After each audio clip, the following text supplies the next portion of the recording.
currently Monday night. I totally forgot to, well, didn't forget to, but was so exhausted to film anything yesterday.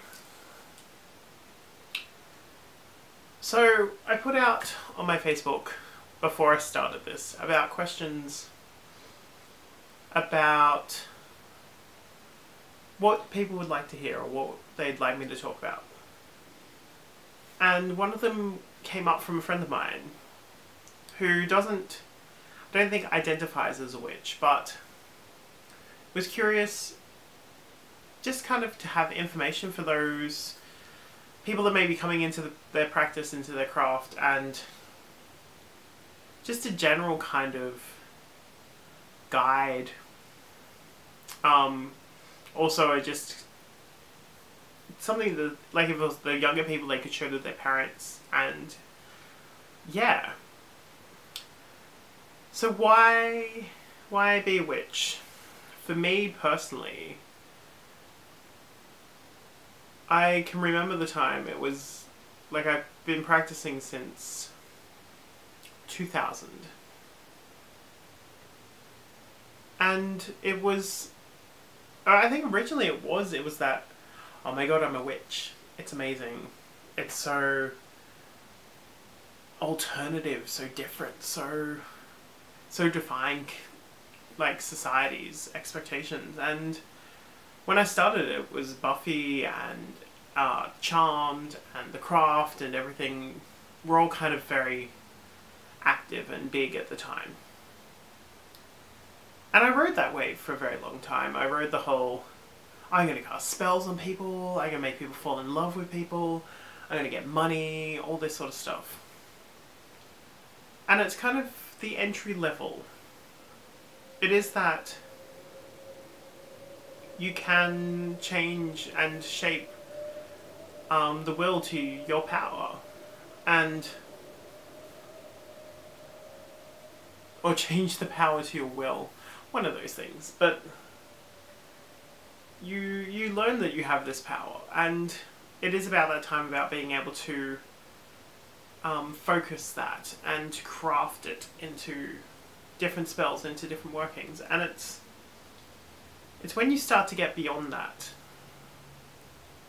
It was probably when I moved more from being,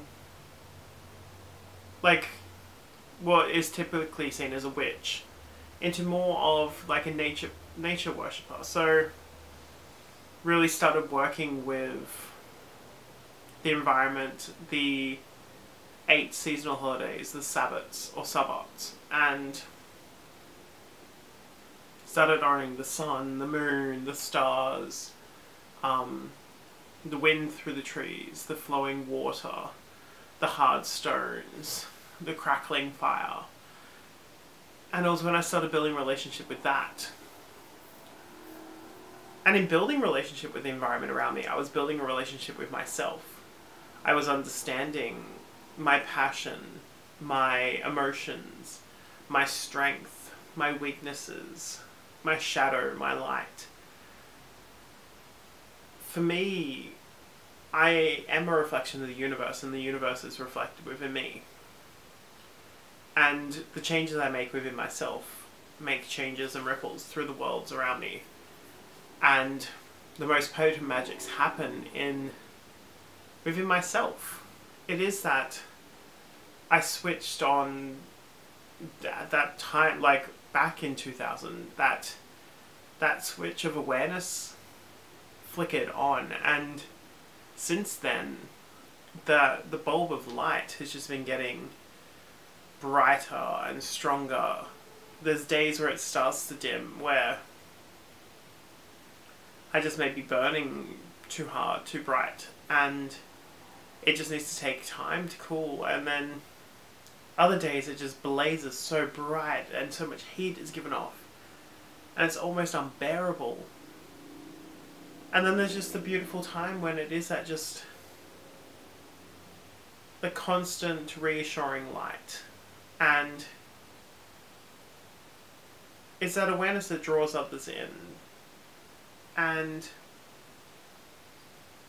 tapping into that knowledge of the universe, of the worlds, of myself, and you draw upon the pool of wisdom, and you start to receive gnosis, so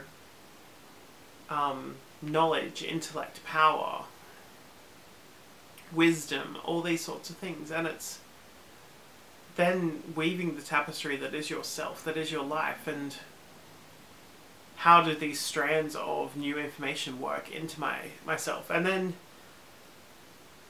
it is also like witches are the edge walkers. They were always seen as the people that lived on the hedge being the place between civilization and the wild. And that's very much how I view myself now. I constantly live on that place between order and chaos, and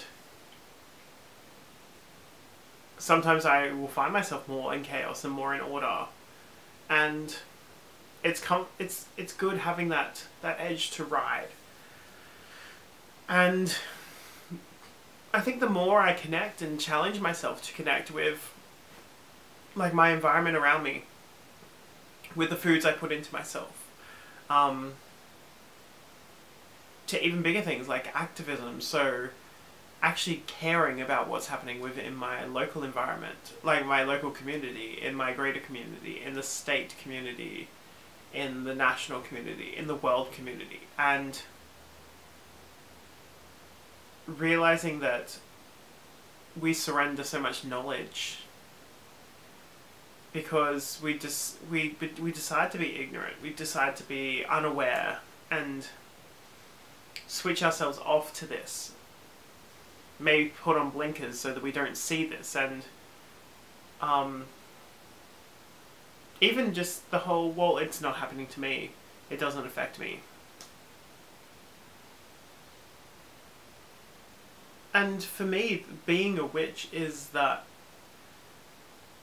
I am constantly being affected and effecting, and I am the change, and I am the product of the change. And essentially it is this beautiful divine dance that the witch just is part of. We are the music, we are the steps, we are the people dancing, and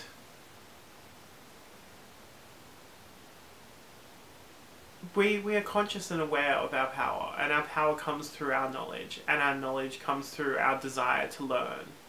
And the desire is what fuels us, and it is that essence of life that is often taken for granted.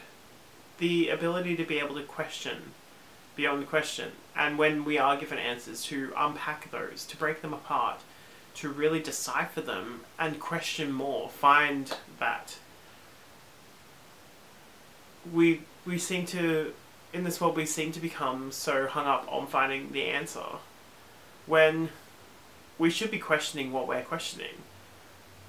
Are we asking valid questions that will allow us to grow, or are we just constantly going to find roadblocks and hit walls and just get to the point of frustration where we become so exhausted we just surrender, not surrender but submit. We just submit to the answers that we are given.